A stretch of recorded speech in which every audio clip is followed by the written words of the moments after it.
My name is Scott Neigh, and this is Talking Radical Radio.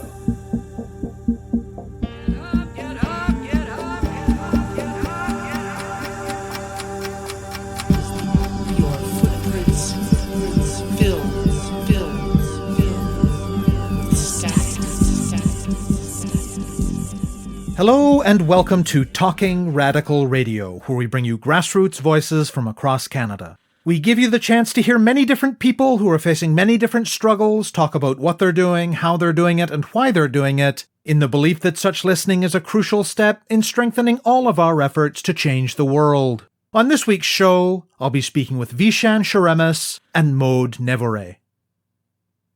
Nevoret grew up in France in a very political home.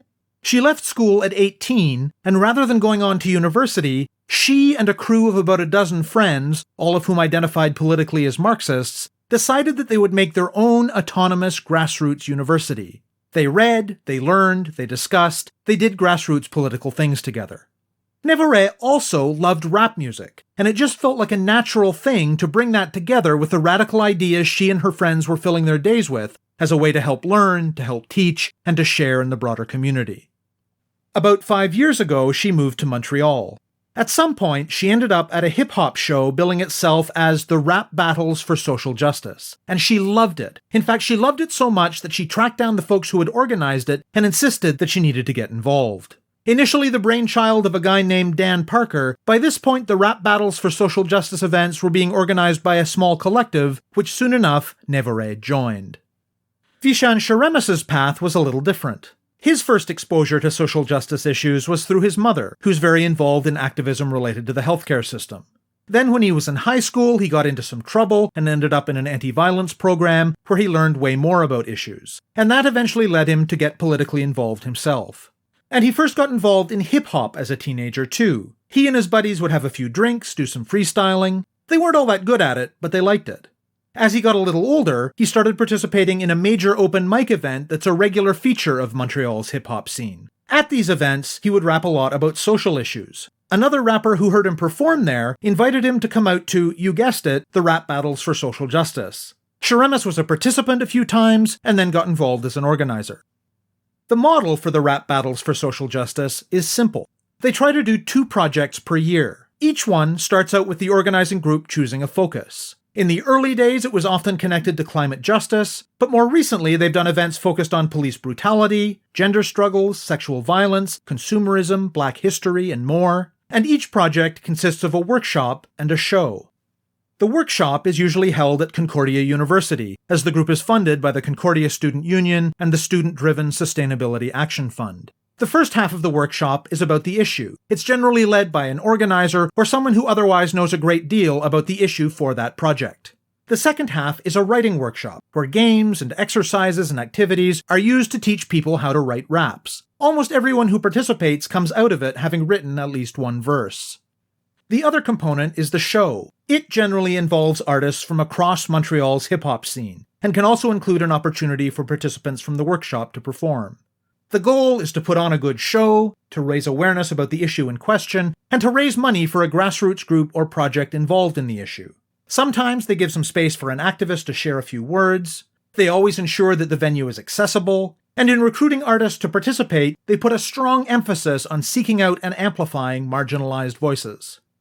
They are currently putting the finishing touches on the organizing for a project related to climate justice. In particular, this one will focus on Indigenous frontline struggles against resource extraction projects. It will raise funds to support the Unistoten camp and the Wet'suwet'en land defenders fighting against the Coastal GasLink pipeline out west.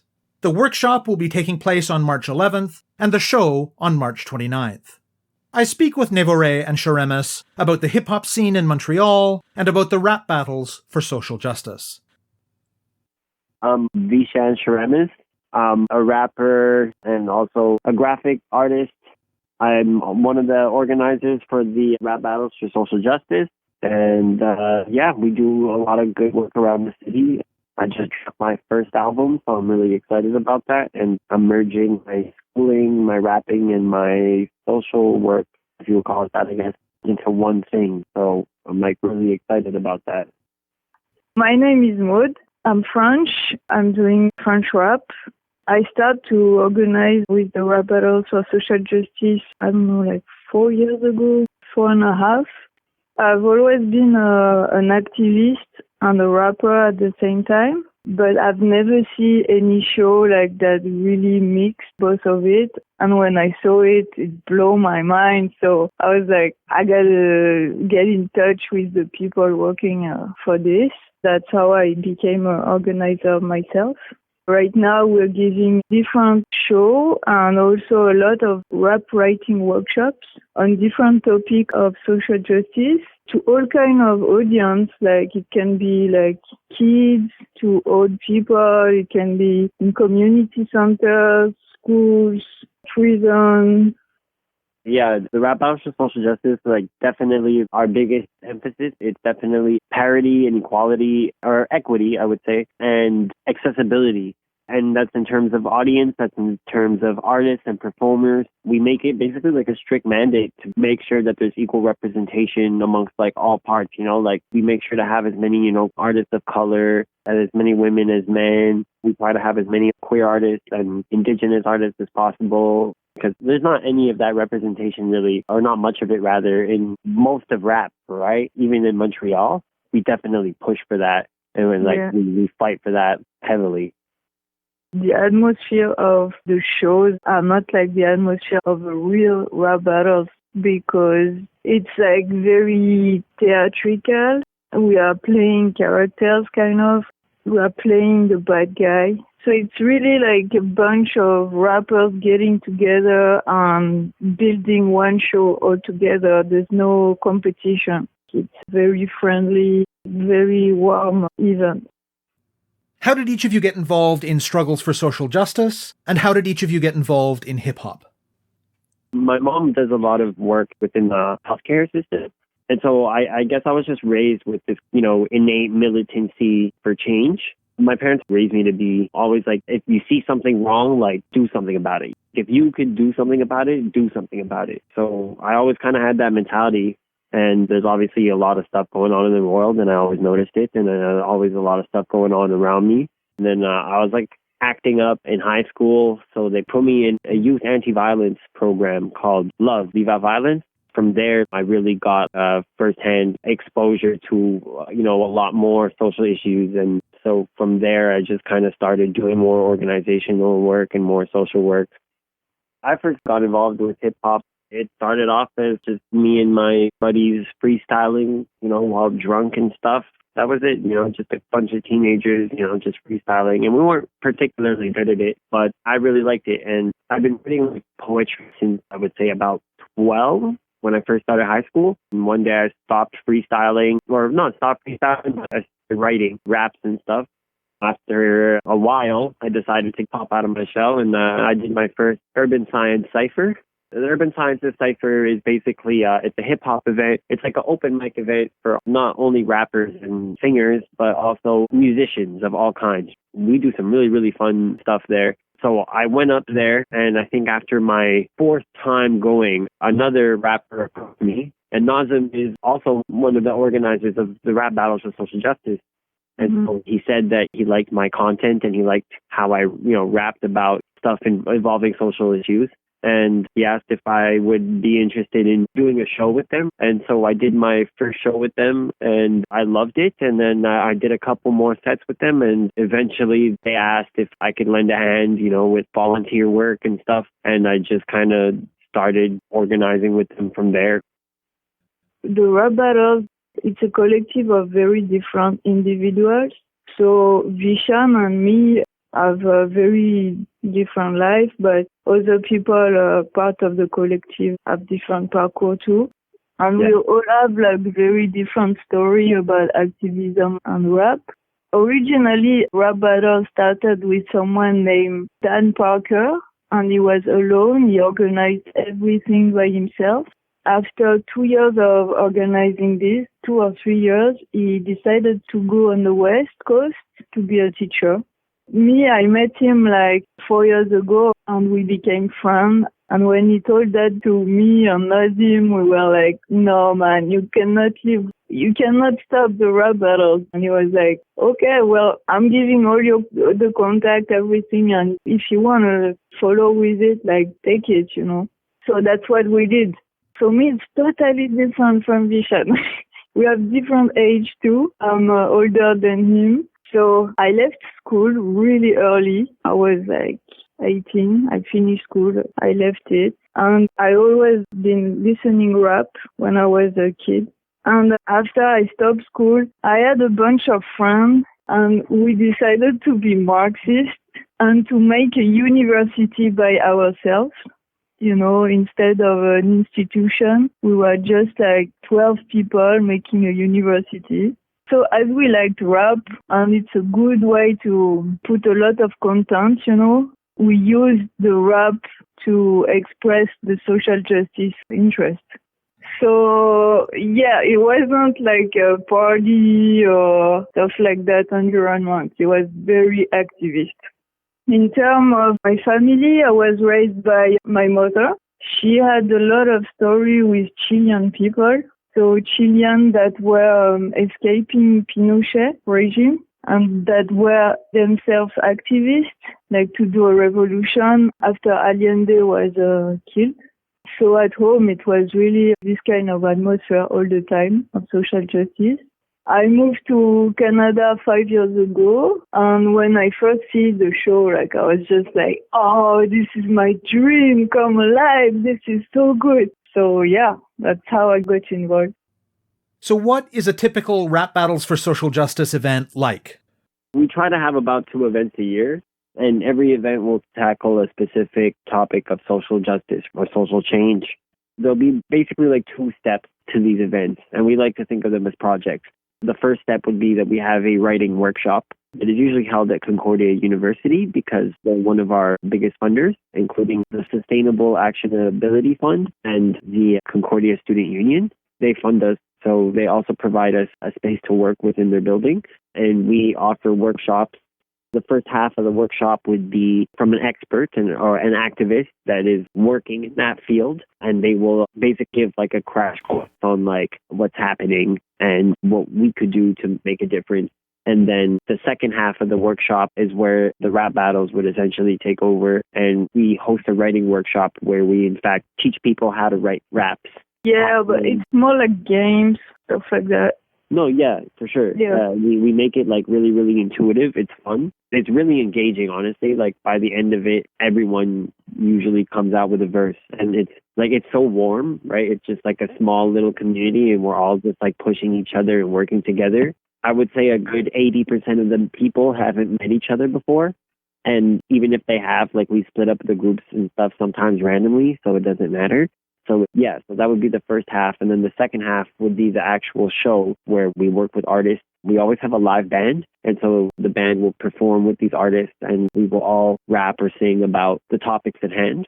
We do it always in accessible venues. We put a huge emphasis on that. We feel like everybody should be able to come and enjoy this event. We're pretty good at filling rooms. We do that a lot. And it's always fun. It's always warm. Everyone always walks away satisfied. And yeah, the most important thing is community at both parts of the event. During the workshop, we really make the link between the first part and the second part. Like we give the tool to be able to write about the topic to anyone, but from different point of view, obviously. At the end, most of the time, we try to cut the group in 2 groups. And it's like they're going to battle, right? They're going to be different actors of the society. So, for example, on climate justice, on one side, there could be an activist, there could be someone who's not activist. The other side, there could be a blue-collar worker. There could be the CEO of a company, the bank, the media, and they're going to battle from different point of view with different arguments. From all of this, we want to give like a global vision of what is the real issue. It's about knowing your enemy, kind of. Try to put your feet in his shoes and try to understand every point of view. Be more equipped. About the show, we raise funds. Sometimes we invite people like that are activists to say some words during the show. Who participates? As we are in the hip-hop field, in Montreal, we know a lot of artists, and we try to really get different artists from Montreal, like from the Hochelaga, the east to the west, We try to get people who are already doing activist rap, but also people who are not, but who are interested when we invite them. We also give the opportunity to people from the workshop who feel comfortable and who never rapped before to go on stage with experiment rappers and to spit their verse. For one track, there's going to be 2 or 3 rappers. So those people are going to have to compose each other, to meet each other, to do a chorus and to sing it together. It's like people get to collaborate on this topic. What are some of the other issues and struggles that your events have focused on and groups that you've raised funds for over the years? So it started by climate justice with Dan Parker. And then there was one on police brutality, one on freedom gender, one on consumerism. So it was a bit linked with climate justice. One was on the prison brutality, one sexual violence, one on Black History Month. And I think that's all for now. And tell me more about the organizing group and the work that all of this involves for you. Usually on the organizing, it's about 5 of us. We're a small grassroots org. We do most of our work in various offices, meeting with various organizations around the city, or usually Mode's living room, because Mode has the most comfy pad and dogs. We sit down and we tackle things mostly together. Before we really engage in a show, we try to see where we stand in terms of time and just overall capacity and what connections we have and what skill sets we have, et cetera, et cetera. And then we just basically work from there, right? Marcel usually, I guess is a really fancy way of putting it, but she's our community liaison. She has so much connections within various other activists and grassroots and social organizations around the city. So she's really our connect with everything in terms of that. I would say we have 5 of us who have very different skills. We really complete each other. Some people are more on the technical part, the sound and the design of the poster and stuff like that. Some people are more the communication, as you say, like Marcel, or even us with Nazim, we know some people. We know different people in Montreal, so that's good because we can gather all those people. Nazim has got a lot of artistic sensibility too. Yeah, we come from very different backgrounds and with different skills. So then it's really about what time do we have, because we also work. So what time do we have to organize? So we share the task. We have to do poster, choose the date of the show, book a venue, choose the date of the workshop, book someone that is going to talk for the first part of the workshop.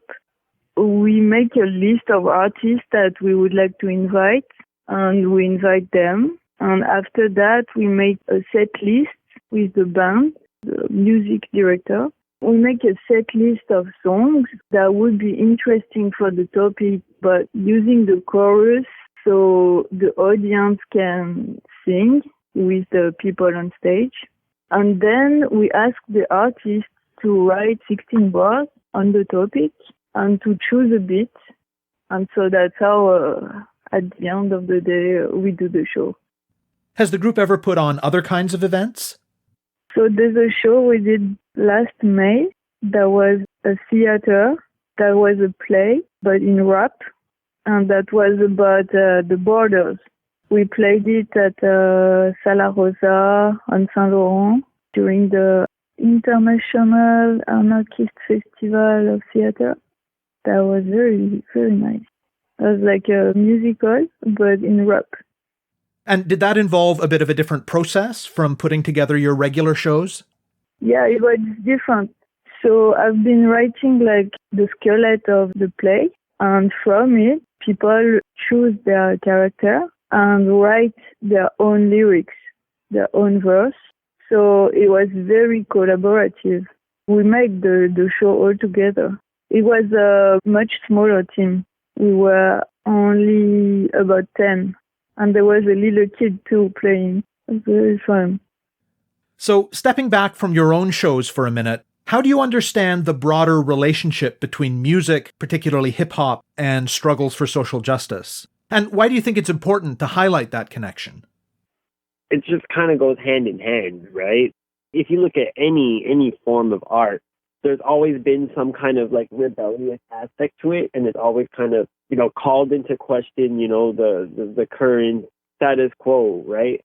I always found that really interesting, and I don't think that rap music is any different, especially if anything, rap music, as anyone knows, it comes from a place of social change, and like, why not continue that, right? Like, it comes from a place with so much seen and so much to say. And yeah, I don't think that times are any necessarily different in the sense that like we don't have that same anger, we don't have the same amount of problems, right? And I think we should definitely keep note of that.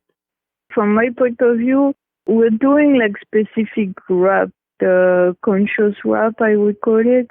And this, I think we come back to the roots of what rap was originally. It comes from the Bronx, Afro-American culture, and it was about expressing the issues that are going on. It was to uplift the consciousness of the people, to raise the consciousness of the people.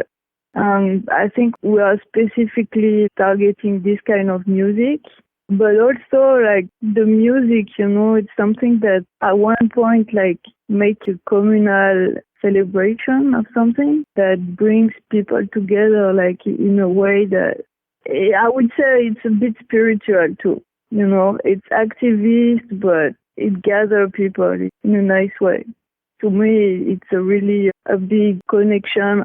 Music is, I would say, like shackles during a hard winter. You see what I mean? It warms you, gives you courage and consciousness.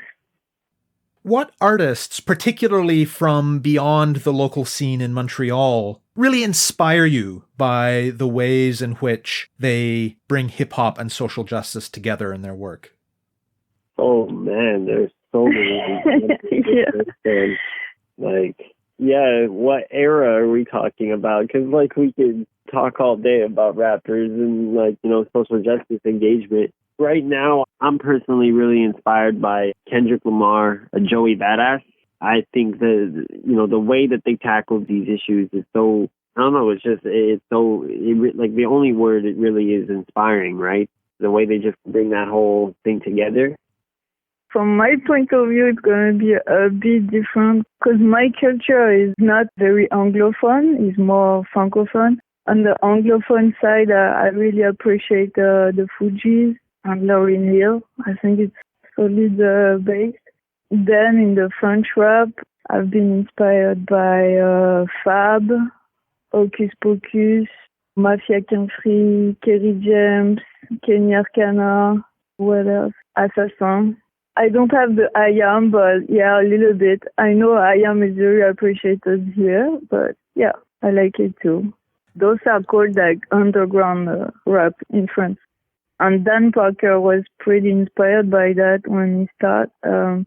It's called Juicy Media. It's not anymore going on, but it started in Australia. It's Juicy Media, and it's two Australian guys that decided to make like news rap. Yeah, it's called news rap. They're like doing a parody of news, and they parody a lot of politicians, but everything is through the rap. So there's a beat behind, and it's very interesting. So we have a connection with different people, like especially like the Hip Hop You Don't Stop festival. Urban Science. The Grove, They've been the live band of the first rap battles, and they still have a connection with us. What else? Lotus. Yeah. Lotus is an all-fam music collective. They've also worked with us, like, hand-in-hand for the musical direction of our show. Yeah. Artists from Nomadic Massive, Calmunity. What are you working on at the moment? So right now, our current show is about climate justice, more specifically leaning towards an indigenous focus. We definitely want to raise attention to that because this country is doing a terrible job at dealing with that. So the whole show basically is in support of the climate justice movement and the indigenous people. We will be raising funds and attention towards the Wet'suwet'en. But yeah, so right now we just got all the grants cleared. We're currently finalizing the artists that we're working with, and it's mostly artistic vision and artistic direction and execution now. All the logistics are set in place. The set list is almost done. The poster is almost done too. Sound equipment is already there at the venue. The venue is secured. The date is secured at March 29th. And yeah, so right now it's just getting the artists together and making some sick music, rehearsing said sick music, and then performing said sick music. You have been listening to my interview with Vishan Charamis and Nevoret of the Rap Battles for Social Justice. They have events coming up in March focused on climate justice and especially on frontline Indigenous resistance to resource extraction projects. They'll be raising money for the Unistoten camp and the Wet'suwet'en land defenders opposing the Coastal GasLink pipeline, and if you're in or near Montreal, you might want to check the events out. There will be a hip-hop writing workshop with special guest Marlene Hale happening on Wednesday, March 11th at 6 p.m. at the Cupid Concordia office, Suite 205 at 2100 Rue Guy. And the show will take place at Le Belmont at 4483 Saint Laurent Boulevard on March 29th, starting at 9 p.m. To find out more about the group and about the events, search for the Rap Battles for Social Justice on Facebook. To find out more about Talking Radical Radio, the guests, the theme music, and the ways that you can listen, go to talkingradical.ca and click on the link for the radio show. On the site, you can sign up for email updates or follow us on Facebook, Twitter, iTunes, SoundCloud, and other platforms. I'm Scott Neigh, a writer and media producer based in Hamilton, Ontario, and the author of 2 books of Canadian history told through the stories of activists, published by Fernwood Publishing. Thank you very much for listening, and I hope you tune in again next week.